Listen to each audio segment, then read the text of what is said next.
YCP party social మీడియాతో పెట్టుకోకండి, ఏదైనా ఒక అంశానికి సంబంధించి వాళ్ళు కనుక టార్గెట్ చేసే విత్ ఎవిడెన్స్తో వాళ్ళు మాట్లాడతారని చెప్పి చాలా సందర్భాల్లో చెప్పారు. పొలిటికల్కి సంబంధించి ఏదైనా వాళ్ళు ఆరోపణలు చేస్తే ఖచ్చితంగా వాటికి సంబంధించి నిజమా అబద్ధమా దానికి సంబంధించి వాళ్ళు ఆధారాలతో సహా వాళ్ళు కౌంటర్ ఇస్తారు. సోషల్ మీడియా అంత బలంగా ఉందని.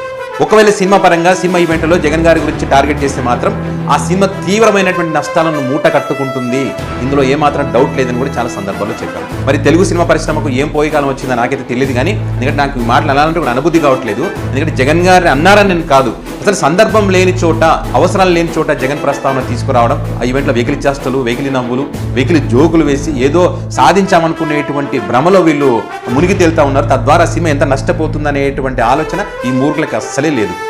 వైసీపీ ఫ్యాన్స్ తలుచుకుంటే, వైసీపీ సోషల్ మీడియా తలుచుకుంటే సినిమా ఏ రకంగా ఫలితాలు ఉంటాయనేది మనం గతంలోనే చూసాం. అదేవిధంగా వైసీపీ పార్టీ నాయకులకు సపోర్ట్ చేసిన వాళ్ళని ఎవరైనా టార్గెట్ చేసినా కూడా వీళ్ళు ఏ రకంగా వాళ్ళకి మద్దతుగా నిలబడతారు, నెగిటివ్ ప్రచారం చేసి ఏ రకంగా దాన్ని ఎదుర్కోగలుగుతారనేది కూడా మనకు ప్రూవ్ అయింది. ఇది అల్లు అర్జున్ సినిమాకి గేమ్ చేంజర్ ఈవెంట్లో కూడా జగన్ గారికి సంబంధించి వెకిలి చేష్టలు, వెకిలి మాట్లాడినటువంటి పరిస్థితి.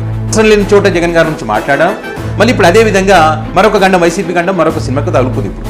ఎందుకంటే అక్కడ ఆ సినిమా ఈవెంట్లో ఆ సినిమా గురించి మాట్లాడుకున్నాగా మళ్ళీ జగన్ గారి ప్రస్తావన.